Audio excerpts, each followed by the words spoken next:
Hello and welcome to the Rules of Acquisition Remix. I'm your host, Hugh Crawford, 1/3 of the Kickers of Elves. Today we're going to talk about past Prologue, an episode that we released on February 22nd, 2016, which means we most likely recorded this in December of 2015.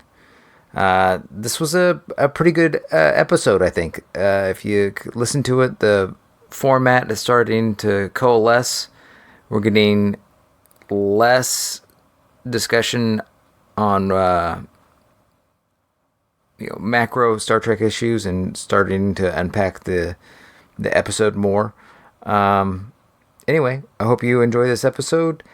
Stick around for the end of this episode to hear some additional commentary by me and my thoughts and opinions on this episode. Enjoy!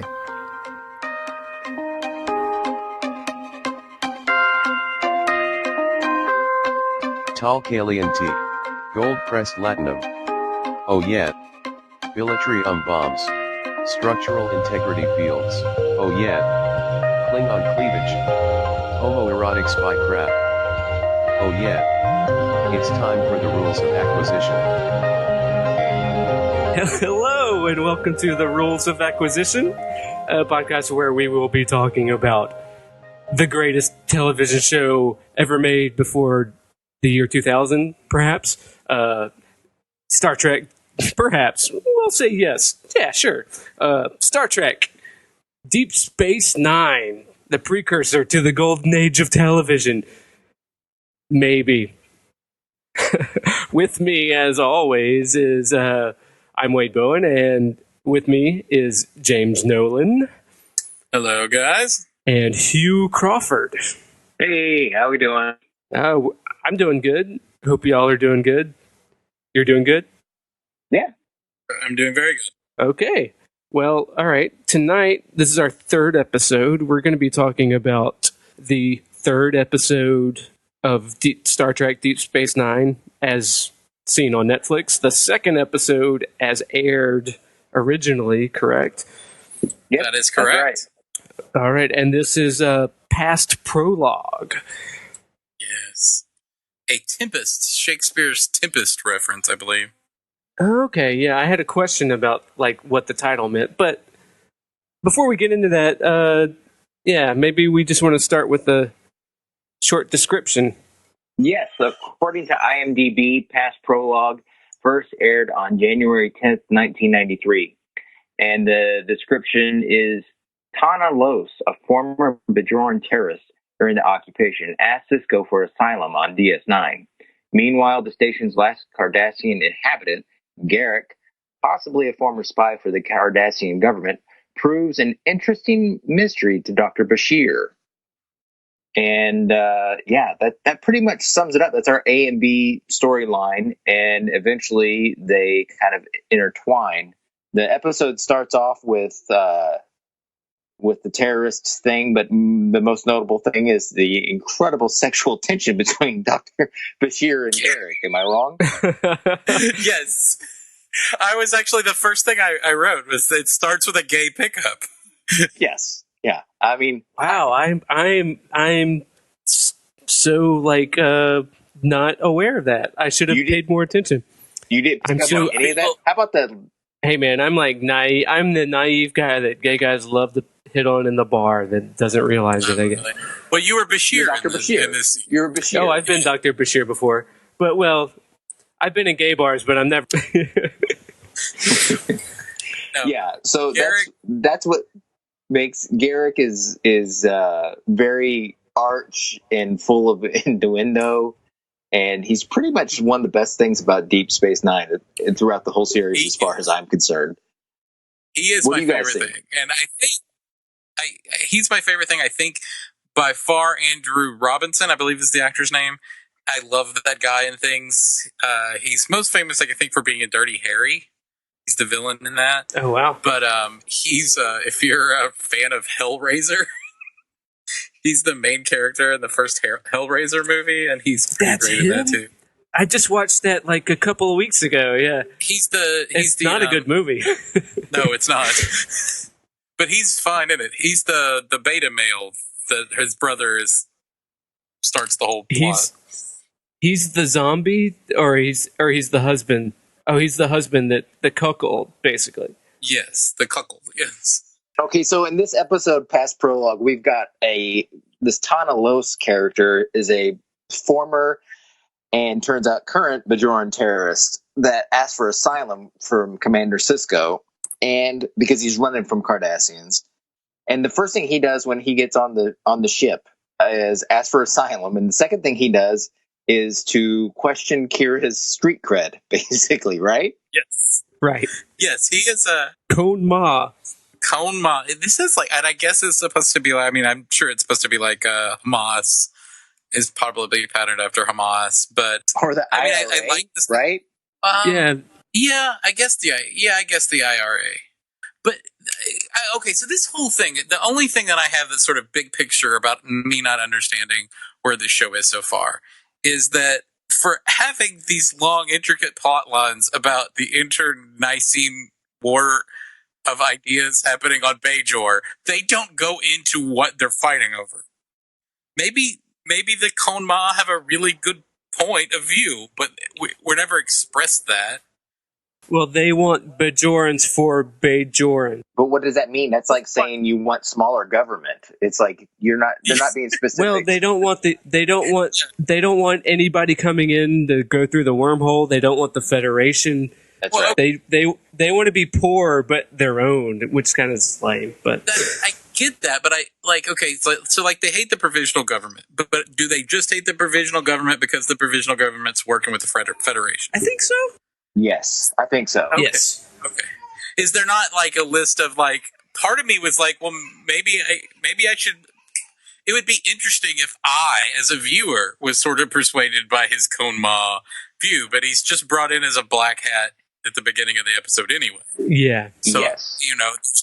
There's no like convincing me or trying to like, maybe the Kon Ma, maybe they got a point. Maybe they should do that.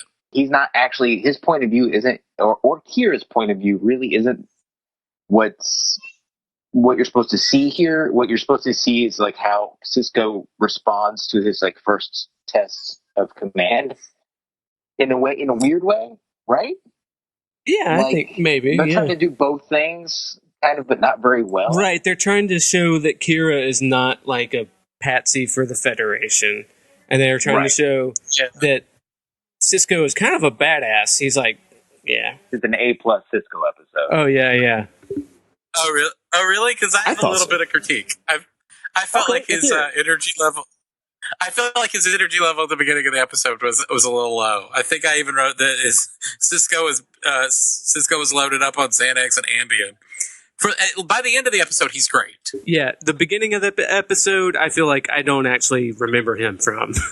It's not until he goes up to Kira and says, "Oh, I know what you did. You do it again, I'll fucking have your head on a platter." Oh yeah, I'll have your head on a platter. That was awesome. Kira doesn't like the fact that he's wishy-washy over the asylum issue.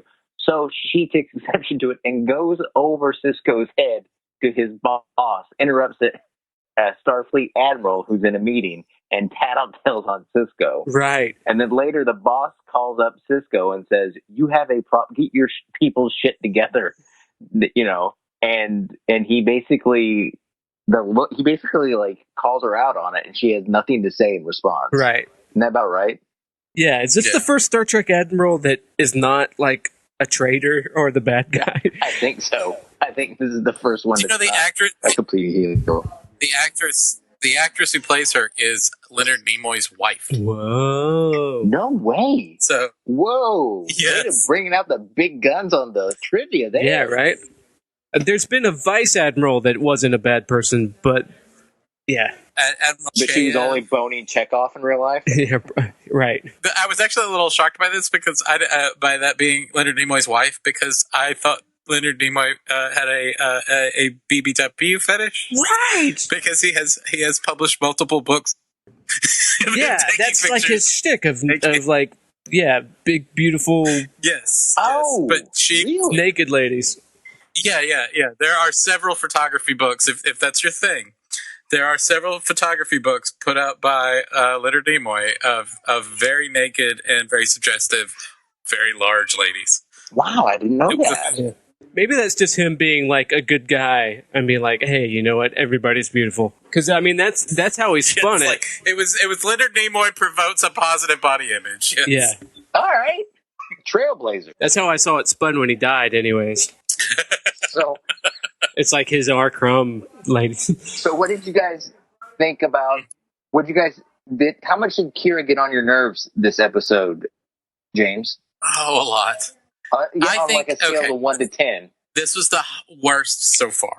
Really? Really? Yes. I felt like at the beginning. Oh, sorry. Go ahead. No, I think so. I think she's probably like the best actress in a Midwestern community theater repertory. I think that.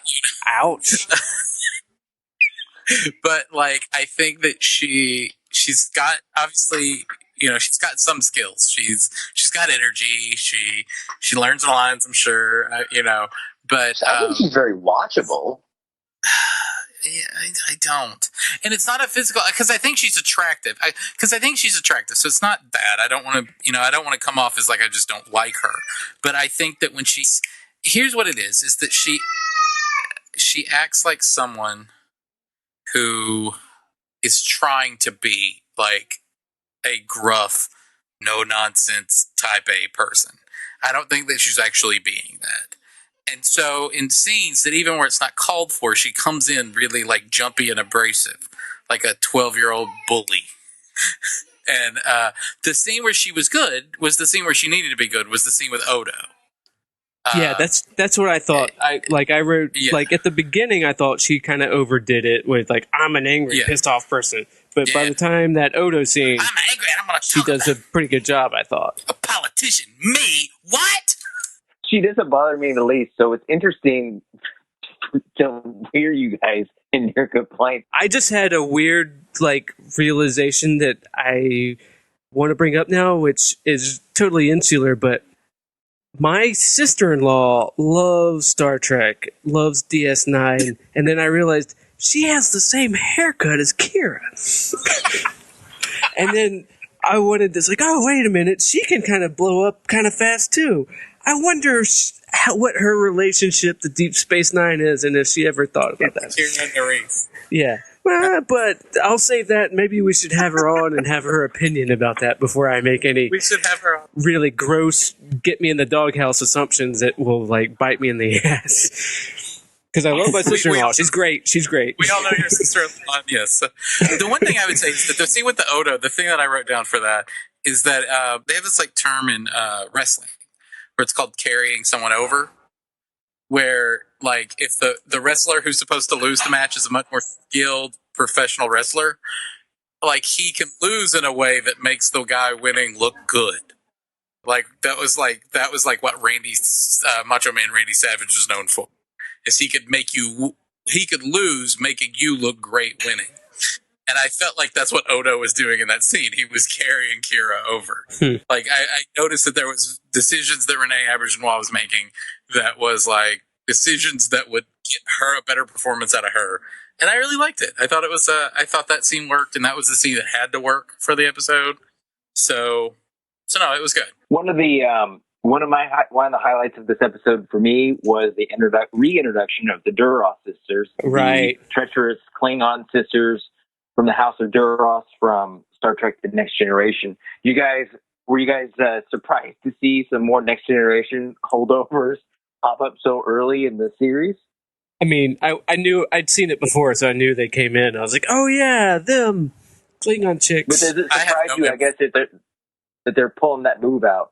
A little bit, maybe, yeah. Because, they're playing a pretty big role, and you know what? Those actors were probably really excited to come back. They're really good at what they do. Yeah.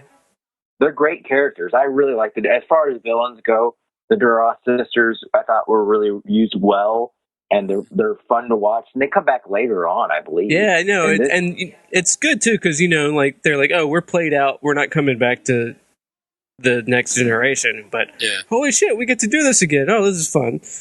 But Yeah, they're great. This was a quirkless episode, right, guys? It was quirkless and Jakeless and yeah. No Jaxia? Jaxia had like a line at the beginning, so and maybe another, it Pretty low, yeah. How irritating was Dr. Bashir in this episode? Yeah, well, I was the Dr. Bashir is just like, I don't know where they're going with this character. I don't know. Is he supposed to be stupid? Is he supposed to be wet behind the ears? Really wet behind the ears? Or is he supposed to, I mean, I think he's probably supposed to be a little bit arrogant and immature, but I don't know. Like, I just get the feeling that, like, he's not, I mean, he's doing a good job of saying his lines and being in the scene and conveying emotion. So it's not, but he's not doing a good job of, like, defining who his character is, and I don't think the writers are either. Yeah, I think it's clear that what we know about Bashir later on, the writers do not know yet. It's only like the third episode. Later on. Yeah. Because he's a fucking idiot here. Like, come on. Like, he's almost unwatchable to me. Mm-hmm. Like, I mean, the scenes with Garak is clearly carrying those scenes. You know what I mean? He's the one that's the most watchable. Well, yeah. And I remember he's definitely Garak becomes like we said this earlier in the podcast, but I mean, he is sort of a fan favorite of everyone. But like, I think he's particularly like, he brings. Okay. So I'm going to bring this into a larger point that I'm working on with the show, is that I don't think that I think a lot of people talk about the problems that Deep Space Nine has, especially probably in this early season. And they talk about it being long and complicated and needlessly complicated. I don't think it's got that. I think it's got kind of it's kind of sleepy show. I think that there's long pauses. There's not a lot of action. There's this low hum that proceeds over the entire show. Everybody just has this sort of bland, sort of rat-a-tat nonsense. So I think it's hard to sort of, like, they never, like, grab you on a sort of at a visceral filmmaking level at any point in the show early on. And so it's just, like, I find myself where, like, like, if you answer a text while the show's starting, while reviewing the show, it might be 5 minutes, or I'll go, like, I haven't been watching this in a while. I gotta, like, rewind it back. Like, for instance, you have the Dura sisters. Is that their name? Duras sisters come onto the promenade and beat up security officers. You could, from a filmmaking perspective, show that, or only show people talking about it after it happens. They opt for the talking about it. That's a fantastic point. Yeah, that's indicative of what Star Trek does in a lot of ways. They're like, oh, well, we could show this cool action stuff, but we're about ideas, so we're just going to talk about shit. Exactly. This whole series, this first season, we talk about bottle episodes within Star Trek at large. They're like, this whole series is a bottle episode. Yeah. Bottle series. Right. So they have this. So you have, like, everybody's talking. Everybody's talking in this Star Trek speak, and that's fine. You get used to that in the show. But, like, everybody's talking, and there's this low, comfortable white noise hum through the whole show, and, like, it's sleepy time, and it's time, and I wish, like, they have these moments. But the great thing about Garak is that he's so weird, and yes, so flamboyant, and such an interesting character. And then once you get into it, the character is a complicated enigma unto himself. So it's rewarding. It's a great sort of marrying of an interesting character mixed with really interesting acting choices, and it really sort of, it's such a breath of fresh air for the show, and I'm excited that we got to an episode about him. Yeah. Well, I think what you're picking up on is something deliberate, a deliberate choice that they've made early on with the whole Western theme.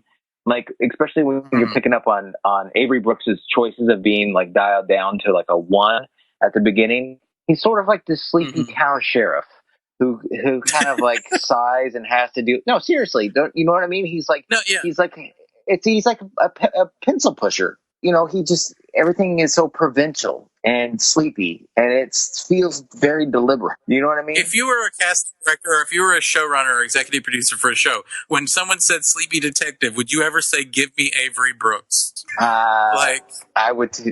I don't know. I think I like all of his choices. Unlike you. No, he's great. Yeah, they gave him Avery Brooks when they said, we need a black captain. And like, oh, Avery Brooks is a good actor. Yeah. We'll give you him. Forrest Whitaker told us no. Right. This is something that I wanted to bring up, and Wade accidentally kind of hit upon it. And I'm surprised we're 3 episodes in and we haven't really talked about it. But he is not actually a captain. He is a commander. That's right, yeah. But it's a deliberate choice that the showrunners made. They're like, we're going to have an African American in charge, but we're not going to make him a captain. Right. Yes. Now, why? Why is he not a captain? It bugs me. Because he's in a ship. Yes. He's not in a ship. He's in a naval organization, though. But he is in a naval organization. There are captains of like bases and stuff in the naval system. I think because they ultimately make him a captain. Right. They ultimately make him a captain. Once they get the Defiant and they have an actual ship. Spoiler, sorry. Right? Yeah, but isn't Worf the captain of that, though? Isn't Worf the captain of the Defiant? He's the commander of it. He's like the second. I thought they made. That's possible, buddy. But we're getting ahead of ourselves. My point is, we're getting more fun episodes.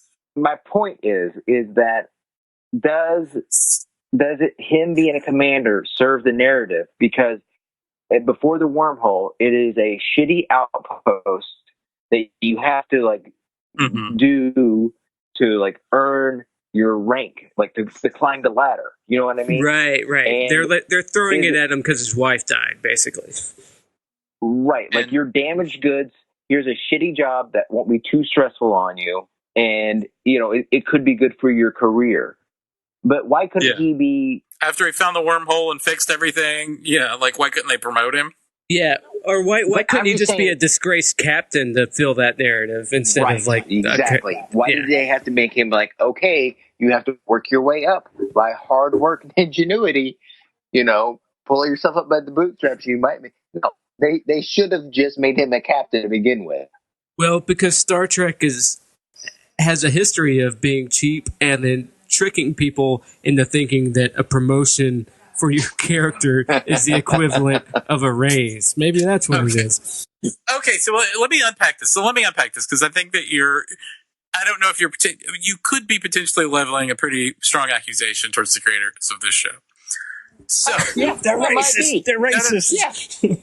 Well, okay. So let's unpack this. It's three options. One of which they had an internal show inside the script, inside the world of Deep Space, and reason for wanting to do that. That he's a striver or he's near outside of the show fan base, not wanting to have 2 captains concurrently in the Star Trek world, because you still had Picard out there for 2 seasons. Was there an idea that it would be confusing between those 2? And third, black captains matter.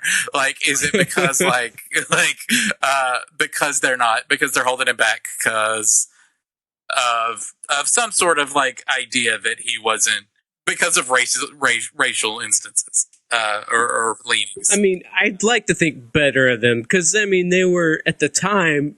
They got all these props for being forward thinking, which is fucked up. Exactly. They're like, hey, look, we got a black person leading the show. Whereas, it wasn't, they weren't like, yeah, but we can't make her a captain because we're racist. Because, Star Trek is historically against that kind of stuff. It's just like, they're kind of... Let's be honest, Star Trek's are really, and this is no defense, like, against, like, racial, like, microaggressions or whatever, but, these creators are liberals, right? I have no doubt. There might have been like a House conservative on the writing staff or something like that. But these guys are liberals. But they're very white liberals too. They're like, go back again to Michelle Forbes as the first Bajor, and like, yeah, we got this hot lady. Come on, we got to keep her hot. Let's not make their makeup too intrusive. Yeah, they're Hollywood white liberals. Yeah, exactly. But they're liberals nonetheless. So, precisely. Right. I don't think their instinct would to be overtly. I mean, you might could. I think that you have to look either inside the fan base and the cult of Picard and the TNG staff, or you have to look just towards them thinking, well, it would confuse people if he was a captain, but he's on a space station and not a ship, so it'd be easier to make him a commander. He's younger than Picard, and why? And comparing him to, I don't know, maybe they thought that, I'm sure you live in a bubble where you're getting thousands and thousands and thousands of pieces of fan mail, and you go to these conventions and people are crazy nuts, and even like an actor like Jonathan Frakes can seem like the biggest actor in the world in these conventions. And you think, well, if we promote him, I mean, I know that it's not within a certain specific chain of command, but if we promote Avery Brooks over Jonathan Frakes, that might make people bristle and just reject the show. Right. And it's also, it was like the mid to late 90s, which were different in the sense that, like, there was a sense back then that everything was a big deal. Like, I mean, you know, MTV had the first gay kiss and people were losing their shit, kind of thing. Like, and they never even contemplated having gay characters on Star Trek, even with their whole, you know, diversity kind of. Tease later on, they do have this show does have a lesbian kiss in a few seasons. Yeah, right. But at the time, you know, it was like they were, and then I feel like Star Trek, especially in network shows, were so beholden to like, oh, well, you can't do this yet. We're white liberals and we want to do this, but you can't yet. Yeah, that's a good point too. That whoever was the head of the syndication of those suits, the UPN or CBS or whoever was calling the suit shots on this, and the advertisers, they're not liberal. Yeah, Paramount had to sell it to the kids. They're not liberals. So right. Yeah, so I think that my point is somebody's racist. Oh, yeah, there's definitely some racism in there.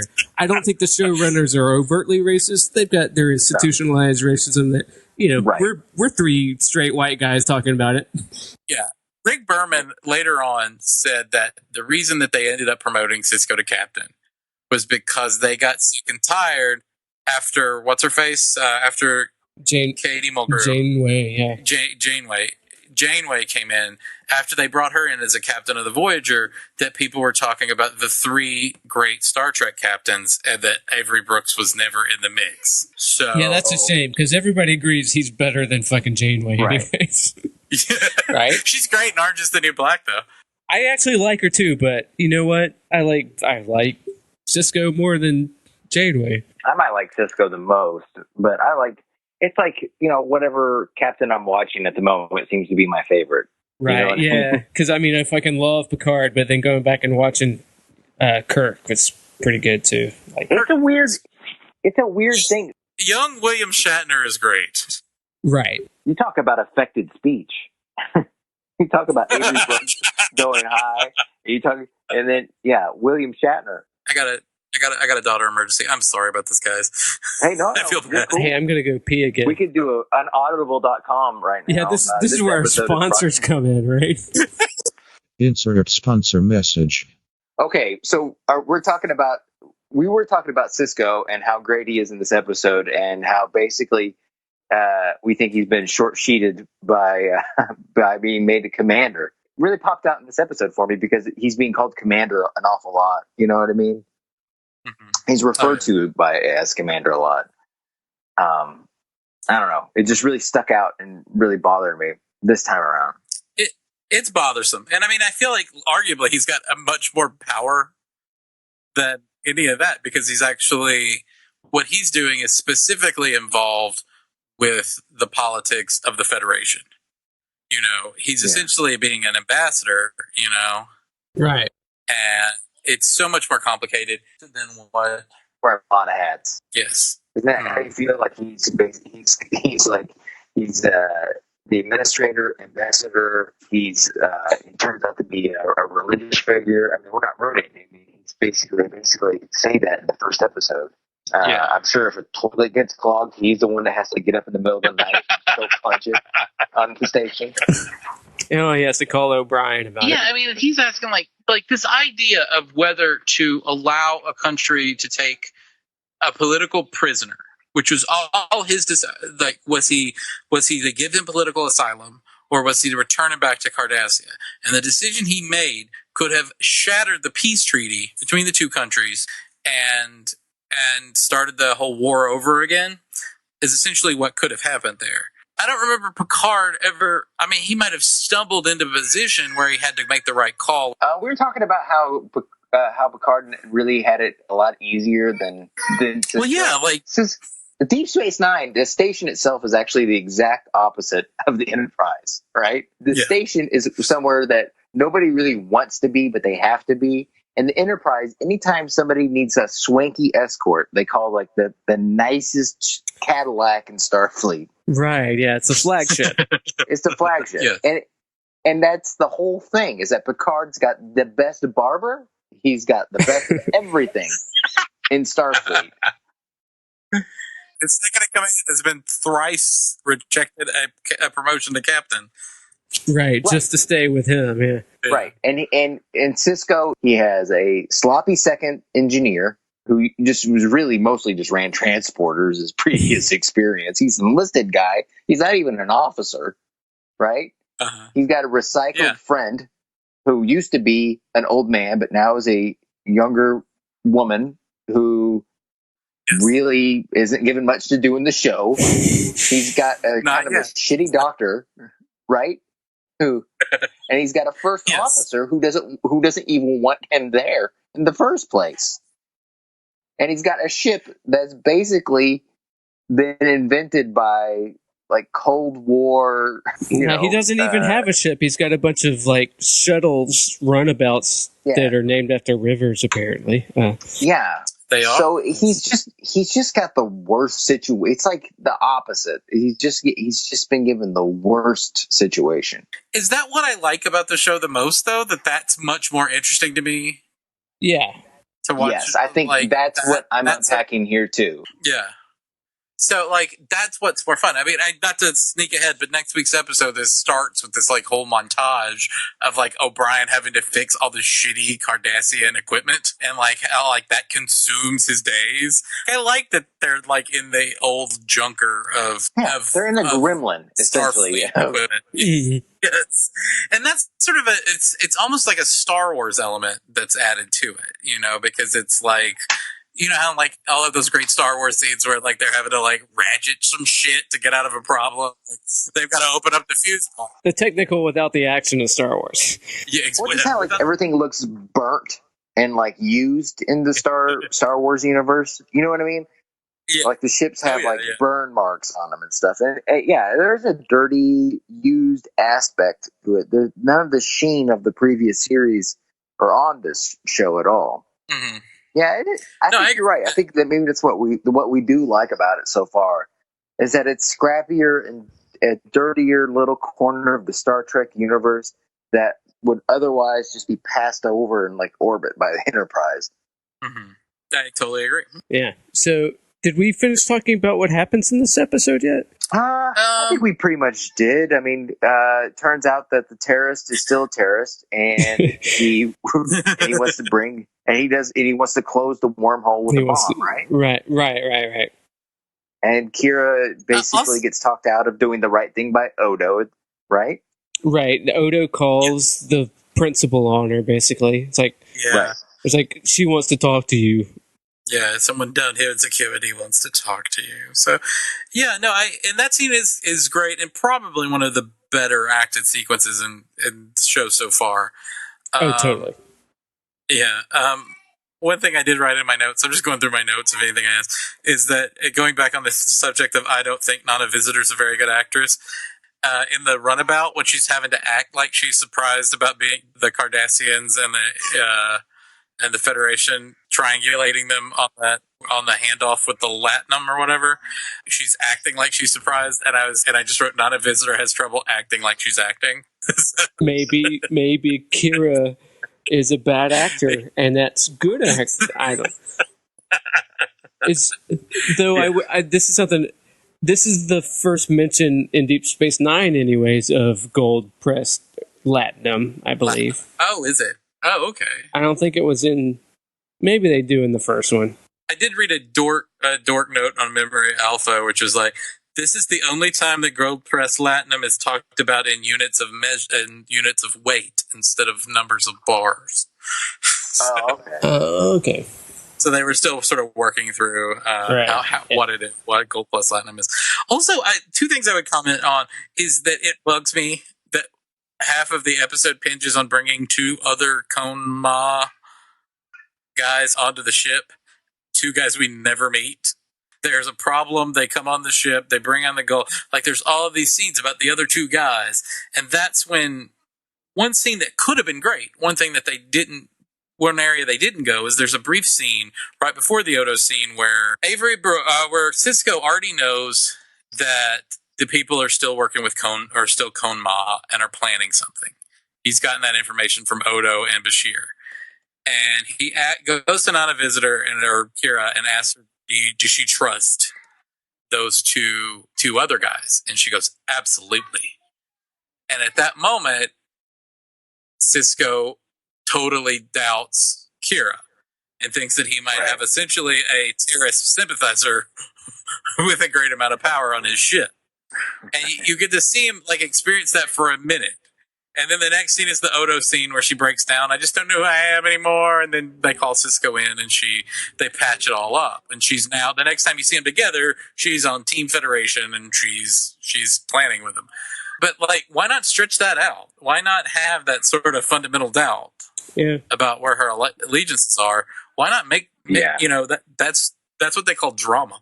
And you can milk They were writing it fast and they only had 42 minutes, sadly. Because I actually like this episode. Though you're right, though, that is a missed opportunity. No, I do too. Yeah, I mean, nothing in the world is beyond nitpicking. That would be under the category of what you would change. James, would you say that?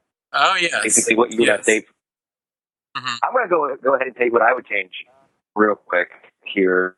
Is okay, so yeah, I know that the whole episode of Garak's profession as a tailor is an homage to Tinker Tailor Spy. You mean that movie that hadn't come out yet? But the guy. Point, yeah. Well, no, it was a book written. It was based off a book that was written like 40 years ago about the Cold War. So, based off a real person. That's the ultimate thing. Yeah. Right. Yeah. Well, I guess, but they don't have to be so married to that. I don't think a tailor is necessary at all in that universe. Yeah. And that's what I would change. He's sitting at his desk when the Duras sisters come in there, fucking with a bolt of fabric. Yeah. I don't think that would happen. If anybody wants any clothes, they go up to a console, they go beep, bop, boop, and then they print out, or, whatever they want. That just reinforces that we're not dealing with the Federation, maybe. Well, that's the excuse. The other thing I noticed with Garak, I love Andrew Robinson's performance and everything.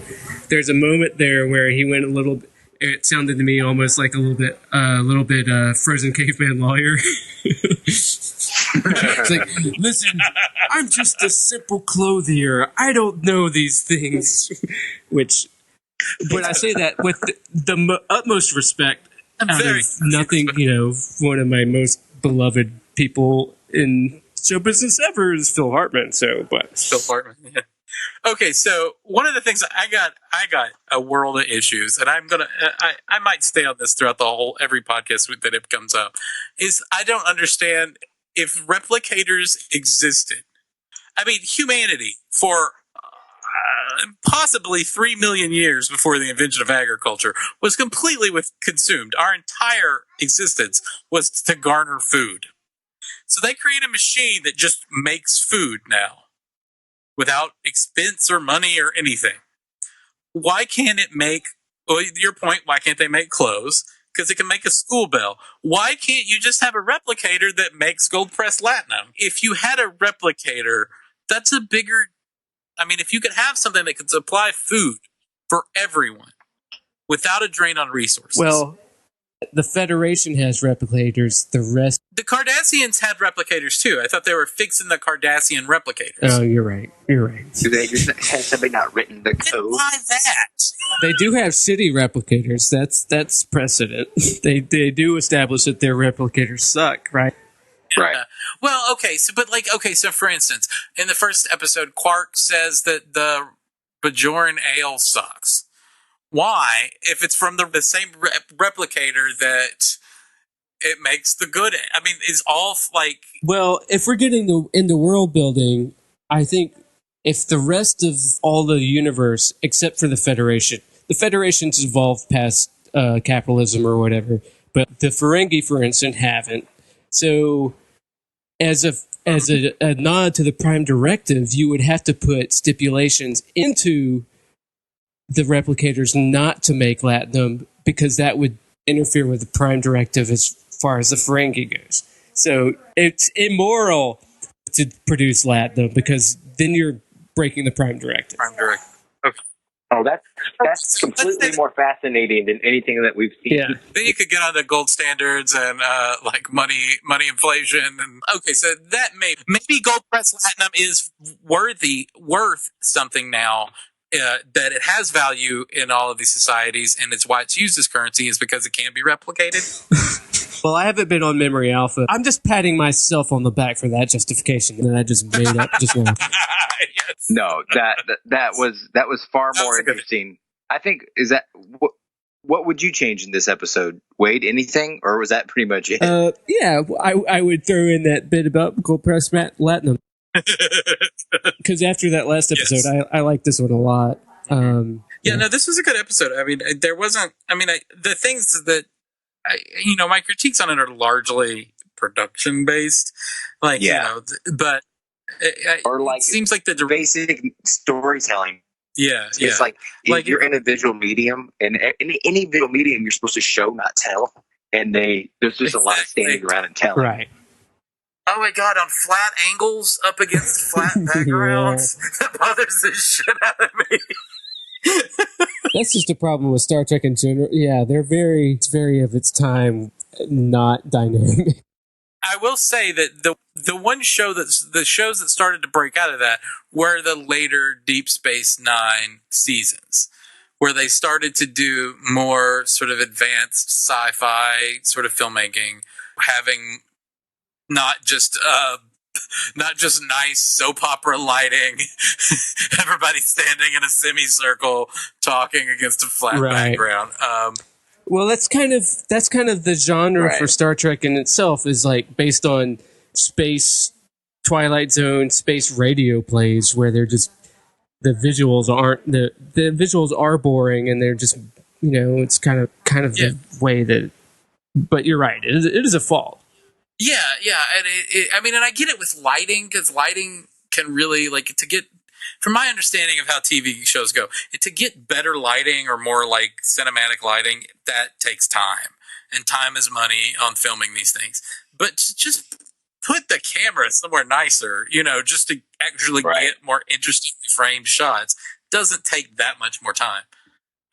Especially when the set is all evenly lit like it is. Right. So that would be one thing I would just can't you just tilt, just because it is so flat at this point in the show. And that is the worst Star Trek episodes have that too. So, right. Yeah. All right. So any other? Was there something you said you changed, Hugh, or did you already tell us? I forget. Yeah, there was a Tinker. Right. So married to Garak being a tailor. I love Garak as a tailor. You would change the fundamental job. I mean, because Garak stays a tailor throughout this entire show. Yeah. Oh, he's sitting there. He's sitting around fucking with bolts of fabric for this entire 7 years. Right. Yeah. That's his whole excuse for being on the station at all. What would you replace it with? A replicator. But then how do you...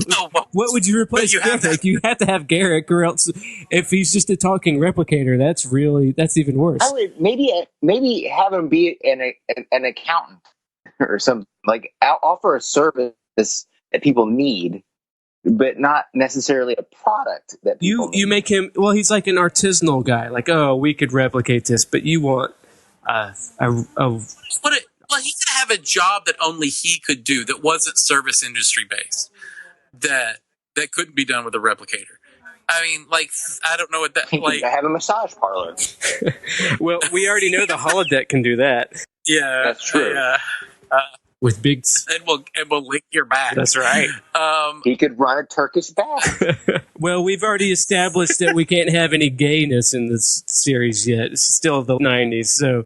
Also, is Quark, I guess with I was going to ask, is Quark, I just always assumed that Quark was also a pimp. Yeah. But they just never went into that. Because he's a saloon keeper. And he runs his own holodeck. But so it's the holodecks that he's pimping, and that's cooler. Yeah, there's the Dabo girls, but they have their own agency, and they deal with them in later episodes. Are the Dabo girls are unionized? Well, I believe that's a whole plot theory. That's spoiler territory. We're gonna get into that. Oh yeah, I don't even know if I remember this whole plot. That'll remind you later. Yeah, you'll know. I don't want to say anything. No. All right, I think we about covered it for this week, don't you guys? I do. I think we did pretty good. Yeah. Are we ready to say goodbye? I believe we'll see you guys next week. Yeah. All right. All right. Until next week. Thanks for tuning in to the Rules of Acquisition. Please follow us on Twitter at AcquisitionPod. No Kickers Podcasts actually. Send us an email at rulesofacquisitionpodcast@gmail.com. You can turn this off now. It's pretty pathetic that... Okay, we're back. That was the episode. That was a lot of fun to listen to. One of my favorite things listening back to this episode was hearing Wade describe his sister-in-law in terms of Kira Nerys. That was sort of like a high wire act for me. I was wondering if what he was going to say, if he was going to get in trouble. Then at the end, he pulled it off, and I think he got a pretty clean exit. Speaking of Major Kira, I forgot how much that character really annoyed, or rather, not the character, but Nana Visitor annoyed James in this episode. He went on and on about how much he was put off by Nana Visitor's performance, and then to cap it all off, he goes on to explain that he is attracted to her. So, it's not a looks thing. I don't know. That came off. I understand where he was coming from, but for some reason, all these years later, that seems more entertaining to me. He goes on for several minutes about how he hates the performance, and then caps it off with how, well, once everybody makes sure that he still finds her attractive, then that's not the problem. I was really surprised at I forgot about my irritation that they didn't make Cisco a captain right off the bat. And I went, after I listened to this episode today, to do a little bit of research to see if I could find something from the showrunners, get some clarification on why they didn't just make him one off the bat, and I couldn't find anything concrete. I Googled and Googled, and I still couldn't find anything. I think I saw a lot of fan stuff on message boards explaining that the character was too young at the time, and he was barely in Starfleet because, he was wanting to quit, all this other stuff. Sort of going over the same territory we did in this episode about why he started off as a commander. Anyway, that was a little bit disappointing. So if any of you out there know or have heard why the show's creators wanted him to be a commander and not a captain, let me know. That would be awesome. What else? Okay, well, we went into Leonard Nimoy came up because his wife was in this episode. And James made him sound like he had a certain... he had like a certain type. I think R. Crumb came up as a comparison. And I was wondering if that was a fair assessment of his photography work. And you know what? It's a little bit unfair. He had released 3 collections of photography, And one of them was the Full Body Project, which was referenced in this episode, and that came out in 2008. But before that, he had a photography collection called Shekhina in 2005, which is a photography book representing the feminine side of Jewish divinity as visualized via the imagery of women with commentary on Jewish tradition and scripture. So, I mean, it's that's a different nature book than what was talked about in this podcast. And he had one in 2010 called Our Secret Selves, which was about, it took some people who imagined that they had like a secret life, like an alternate ego, and explored that in photography. So you had like CEOs dressed up in dinosaur costumes and stuff. It wasn't pictures of naked ladies, so as far as I can tell. So he had kind of a diverse interest in his photography, more than we let on in this episode. Not to mention, if you go back and you just look, I recommend going and looking at his, what they call bibliography on his Wikipedia page. It's pretty impressive. He put out several volumes of poetry starting from 1973 all the way up to 2002. 3 screenplays. Well, 2 of the 3 are Star Trek screenplays, but they still count. And of course, he put out several albums in the 60s. So, you know, these are great. If you ever go, you should Google some of these album covers because they're just a lot of fun to look at. 1967's Leonard Nimoy presents Mr. Spock's music from outer space. 1968's Two Sides of Leonard Nimoy. 1968 again with The Way I Feel. That must have been a busy year for him. 1969, The Touch of Leonard Nimoy. That's got one of my favorite covers. I looked that up on eBay, looking for a copy a couple days ago. And the last album of his was The New World of Leonard Nimoy. So, yeah, I mean, he's sort of a Renaissance man in the, you know, did a little bit of everything. So I thought I should give a kind of a broader view of his work outside of Star Trek, not just, you know, taking pictures of larger naked ladies like we had discussed in this episode. Speaking of Spock, we are doing a roundtable discussion with our patrons on our Patreon Sunday night. So that will be something that we will put up in the Rules of Acquisition podcast stream. You'll be able to listen to our discussion on Spock. Yeah, so you should check us out on Patreon if you aren't already. I think it's just www.patreon.com/Kickers of Elves. I can barely talk.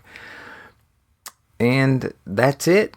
Thanks again for listening. I hope you come back next week and listen to another episode of the Rules of Acquisition Remix. One to beam out.